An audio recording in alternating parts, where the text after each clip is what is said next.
Seppo ei yleensä käy täältä yläpihalla ensikään, mutta nyt kun pitäisi tehdä vähän unboxingia, niin nyt se sitten pyörii tässä jaloissa. Joo, tää kaupallinen yhteistyö Vevori kanssa. Ne lähetti minulle testiin tämmösen ultraäänipesurin, niin katsotaan mitä tää paketti sisältää.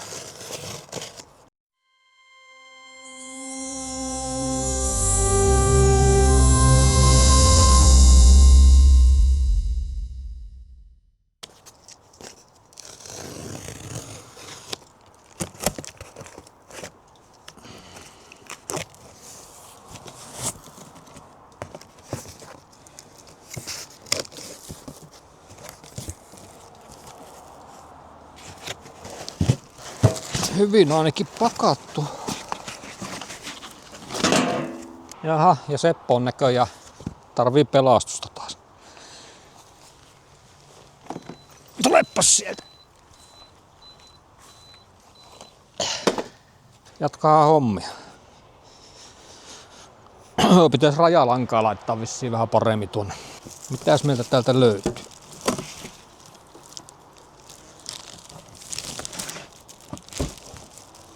Yksi kappale ultraäänipesureita.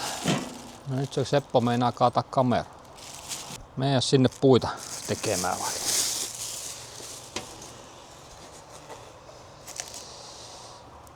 Kansia, johtoa.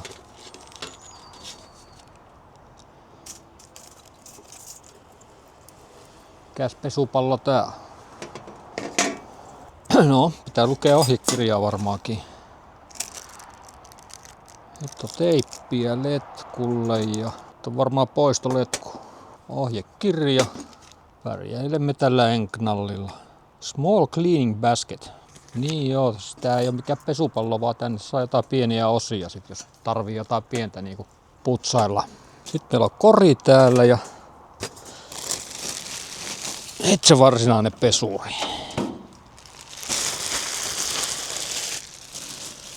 Joo, tää on tämmönen 15 litra pesuri, että täällä pystyy nyt putsailemaan vähän isompiakin osia. Esimerkiksi kaasari mahtuu tänne ihan niinku kevyesti. Eipä tässä taida mitään sen ihmeellisempää loppupeleissä olla. Et saadaan säädettyä lämpötilaa. Tässä on lämmitys siis tässä laitteessa. Sitten se kertoo tämänhetkisen lämpötilan, mihin se on laitettu se lämpötila. Aika, minuutit ja sekunnit. Tästä voidaan säätää ne. Joo. Sitten meillä on täällä tämä poistoventtiili. Tää on loppujen lopuksi tehty aika hyvin, että täällä on tämmönen. Siitä ei niinku pääse menemään ihan kaikki roinasit. Voi olla, että minä käytän muutakin jotain muovipusseja tai jotain, missä minä. Tää pysyy siistinä tää sisäpuoli täältä. Sitten meillä on täällä vähän informaatiota. Ultrasonic Cleaner 15 litraa, 40 kHz. Ultrasonic vie 360 wattia ja lämmitys 400 wattia. Sinne pistoke saadaan kiinni ja laitetaan tuo letkutin tohon vaikka tässä vaiheessa. Mietin, tarviiks minä nyt sitä, mutta laitetaan nyt kuitenkin. Teippirullan, tätä onkin hirveä määrä taas. Käännetään tohon, jos nyt sattuu viemään jonnekin tuonne sisälle vaikka niin jotakin ultralemaa. Todennäköisesti tää kyllä enemmän pajalla tää käytös. Mihin päin me pitää tätä nyt kääntää? Tää on aina haastava juttu. Kun me tänne päin pitää tätä kääntää, niin tää ei purkeennu. Toinen haastava juttu, että paljon tätä pitää laittaa. On kyllä vähän heiveröisen olos teippi. Joo, en oo putkimies, niin en oo oikein perillä tästä. Ai laita joko liikaa tai liian vähän. Harvemmin tulee laitettua kyllä liikaa. Eikö siis anteeksi liian vähän. Yleensä tulee laitettua liikaa. Tääkin olisi periaatteessa ollut hyvä, kun taas mitoitettu sellainen, että laitan nämä kaikki, niin sit siinä on sopivasti. En usko, että se on ihan niin nyt kuitenkaan. Nämä kaikki jos laitan, niin todennäköisesti siinä on liikaa. Tehdään sellainen, että tänne loppuvaiheeseen vähän niin kuin liikaa, niin se. No en tiedä, olisiko sitä nyt sopivasti. Kokeillaan. Kyllä musta tuntuu, että se on aika hyvä nyt. Sitten me kori on siellä. Virtajohto. Ja pesupalloa nyt ei nyt tarvita. Tää on aina kiva näiden muovien irrottaminen. Yksi kaveri aina jätti nämä kaikki tänne jäljelle. Minusta on se uuden laitteen aina se mukavin kohta, kun näitä pääsee repimään pois. Sieltä paljastuu semmonen kirkas metalli tai muovi, mikä nyt milloinkin sattuu olemaan kyseessä.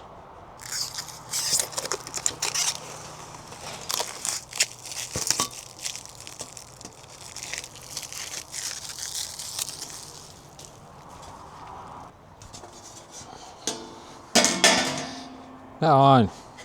Miksei ne voi olla neliskanttisia? No, ei se mitään, käy se noin.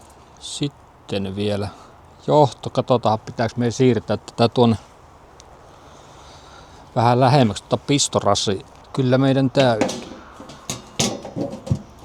Laitetaan tuonne ja ei on nyt oikein tasaisella tää meidän paikka. Olisiko se siinä? Just ylettä. Tuonne ja pitäisiköhän meidän kokeilla ihan niinku ensin ihan vaan veellä putsata jotakin. Meillä on aika paljon työkaluja tuolla, mitkä ollut jäänyt johonkin pihalle, niin ne on vähän ruosteessa. Niin pitää ainakin niitä kokeilla tuossa jossain vaiheessa.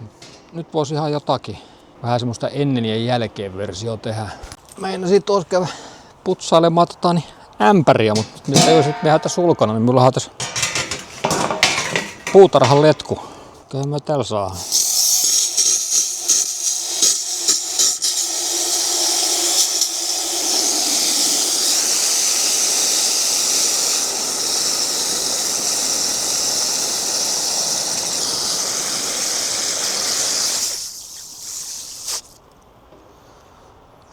Noin. Sitten meillä olisi astiassa vettä. Laitetaan vaikka tommonen ratas sinne ihan testiin. Tää on nyt ruosteessa sun muuta, et minä nyt en tiedä, onko tää nyt hyvä testikappale, mutta laitetaan nyt sinne. Sitten kun meillä on tää pikkupallo tässä, niin kokeillaan tollasia ruuvikärkisarjasta, niin vähän näköisiä. Niin lähtisikö ne puhtaaksi täällä? No nyt yksi tippu jo maahan. Ehkä tää on vielä jollekin pienemmille osille tarkoitettu, mutta tää nyt toimii tähän testiin. Ei sitten siitä tuolla enempää pohjalle mekkää. Tässä on joku koukkukin, että me saadaan tämän lanka jäämään tänne. Et siinä näkee aika hyvin, että ihan kohtuu hyvin tässä on tilaa kyllä. Et laitetaan tuolta virrat päälle. Ja kokeillaan, että tuosta laittaa ihan vaan. Siinä nyt jostain syystä on 27 minuuttia. Taitaa vähän huonosti näkyä kameraan. Mutta laittaa 27 minuuttia päälle. Ui hitto! On muuten aika mielenkiintoinen ääni.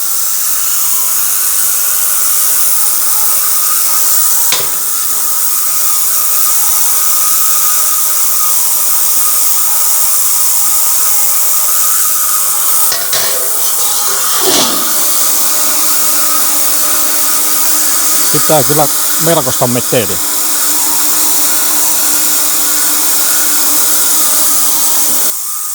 No, antaa olla siellä. Kuinka pitkälle tää kantautuu tää ääni? Aika paha ääni.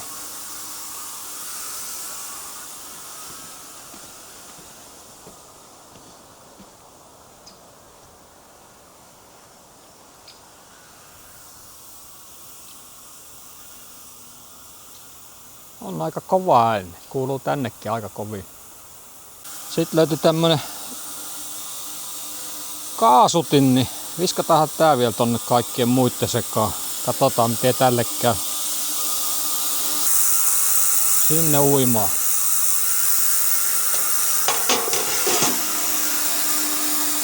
Joo, laitetaan vähän sitruunahappoa tonne ja vedetään kuumaksi tuo liemi, niin jos tuo rupeis vähän tää muutosta noihin osiin. 78, paljon me laittaa lämmitä tänne. 80 hyvää päälle.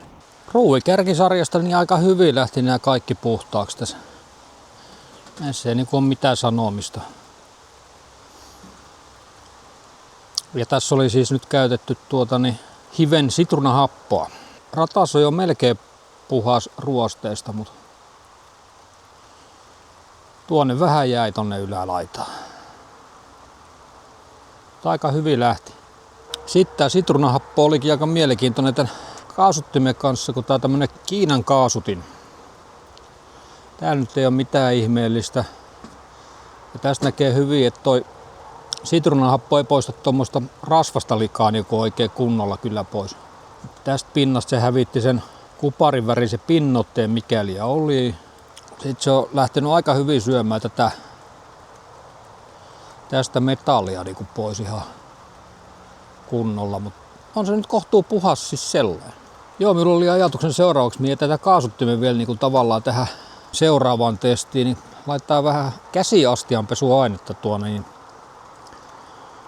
katsotaan lähteekö nämä loput liat sillä sitten tästä kaasuttimesta. Näillähän nyt ei tarvitse tehdä enää mitään näille kärkisarjakärille tai tällekään nyt olisi tarvinnut alun perikään tehdä yhtään mitään, mutta tuli nyt testattua, miten se ruostetta ottaa. Ja hyvin tuntuu toimiva. Joo, seuraavaksi laittaa uudet liemet sinne ja laittaa käsiastianpesuainetta tuonne V-joukkoon. Ja ihan pelkästään siis tyhjennän tuon tässä välissä ja laitan uudet veet sinne ja sitten vähän fairia sekaan. Laitetaan sitten porisemaan semmonen setti ja katsotaan miten se vaikuttaa tuohon vähän toisen tyyppiseen likaan. Sitten alkoi tuolla ulkon satamaan sen verran, että piti tulla tänne saunaan. Niin nyt me on laittanut tuohon tipaan fairia eli astianpesu tiskiainetta. Lisätään sinne vesi ja laitetaan tuosta tommonen vähän niinku rasvanen ja öljyinen tämmönen 50-kuutioinen Kymkon sylinteri tuohon testiksi, tähän fairitestiin. Sitten mietin tämän vanhan kaasarin nyt tänne, mihin jäi niinku tätä öljystä tavaraa tänne, niin katsotaan lähtisikö ne nyt tässä Fireways pois. Ei muutako kaasari ja sylinteri sinne ja kansi päälle. Sitten puoli tuntia tuohon, niin tullaan sitten kattoo miltä ne näyttää. No niin, nyt nämä pari tuntia ollut tässä Firewayssä. Vilkastaa vähän niin kuin näyttää, että ei tää Fireway ole kyllä. Siitä on niin kuin jotain lähtenyt, mutta ei tää.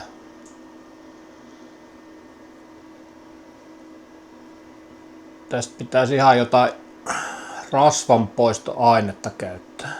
Mitenkäs tämä kaasutin?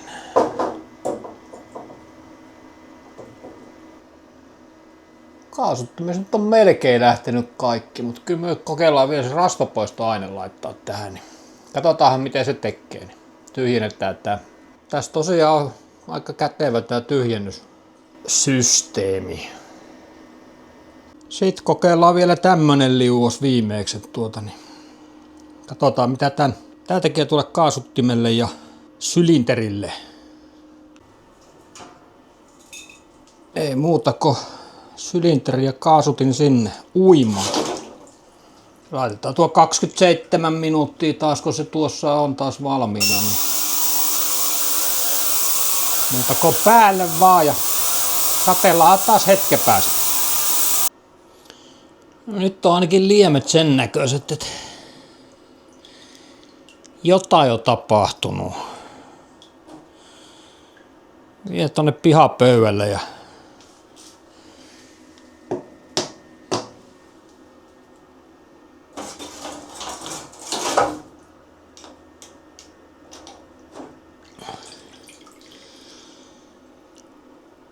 katsotaan siellä miltä nää näyttää. Joo, nämä osat ei ollutko sitruunahapossa, mutta näin nyt ei muuta kaivannutkaan. Ruosteet lähti aika hyvin. Tässä nyt vähän jäi tonne, mutta olisi pitänyt vähän pitempään, niin olisi nekin lähtenyt. Mutta tästä ei tarvinnut tulla. Ja tänne oikein tulee vähän uuttakin ruostetta jo. Näitä ei täällä ollut aiemmin. Mutta joo, sitten tuo rasvanpoistoaine. Ja tää onkin sitten niin kaasarista lähti kaikki öljytahrat sun muut. Tuolla on joku nurmikopalainen nyt tuolla. Sitruunahappo vähän poisti tästä jotain pintaa, jota vähän karkia. Mutta erittäin puhas. Ja joo, jos tän olisi halunnut niinku toimivan vehkeen tehdä, niin tää olisi pitänyt purkaa, ettei näitä purkamatta niin saa puhtaaksi. Tää oli nyt vaan tämmönen testihomma niinku nyt tähän kaasuttimeen, että miten tuo pinta lähtee puhtaaksi. Ja sylinterihomma, niin tästä tuli kans mun mielestä erittäin hyvä.